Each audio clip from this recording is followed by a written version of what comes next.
The governor of New York wants the state's Indian Point nuclear power plant shut down after a leak of the radioactive isotope tritium contaminated groundwater.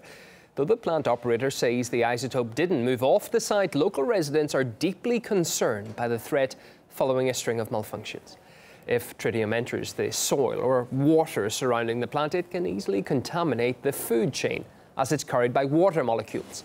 The effects are potentially deadly, as it concentrates in blood cells and DNA, which could lead to mutations and cancer. RT's Alexei Yarosevsky travelled to the area to find out more. Chernobyl on the Hudson River. This term was invented by those who have been advocating for the Indian Point station's closure for years, and they've often been dismissed as sensationalist, especially by those connected with the nuclear industry. But let's look at several facts. Now, Indian Point facility generates as much power as Chernobyl reactors used to generate. They also power millions of homes across the area here. The Indian Point facility is also 10 years older than the reactor at Chernobyl, which exploded in 1986. But here is one fact which generates the biggest number of fears. Before the 1986 catastrophe in Chernobyl, there had only been one incident at the entire nuclear facility. In the last 10 months alone, there had been 9 at Indian Point. 4 of those were serious enough to trigger a reactor shutdown. The latest, earlier this month, caused a tritium leak and a huge spike in radiation in the local groundwater. We went to the station to find out what its owners think. Associating one issue with another is irrelevant. There is no impact to public health or safety.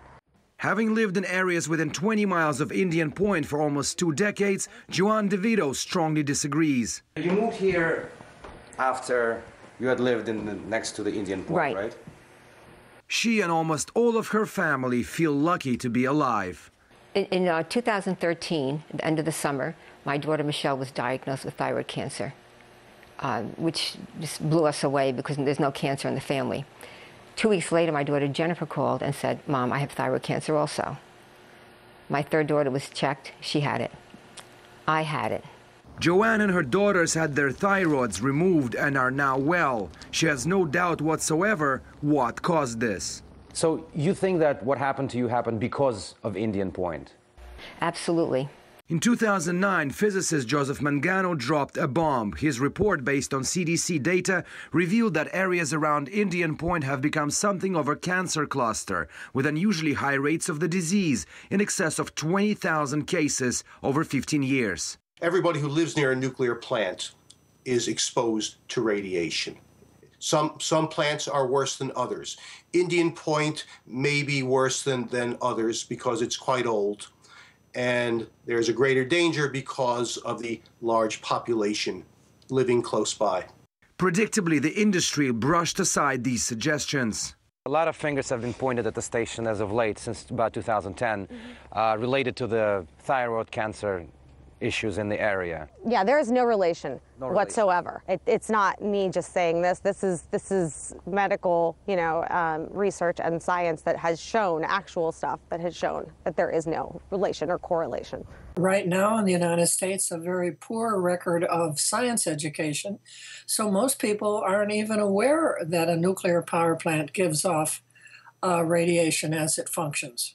Doctors, environmentalists, and even New York State Governor Cuomo have been campaigning to have the Indian Point facility shut down. The only body which can do that is Federal Nuclear Regulatory Commission, which does not seem too keen on this. The NRC, the Nuclear Regulatory Commission, tends to be in the back pocket of the industry. Why does Entergy want them?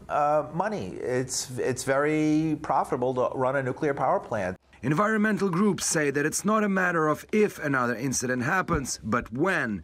While the debate about the station's future rages on, Joanne DeVito watches it from a safe distance, telling the world to avoid the near-fatal mistakes her family made.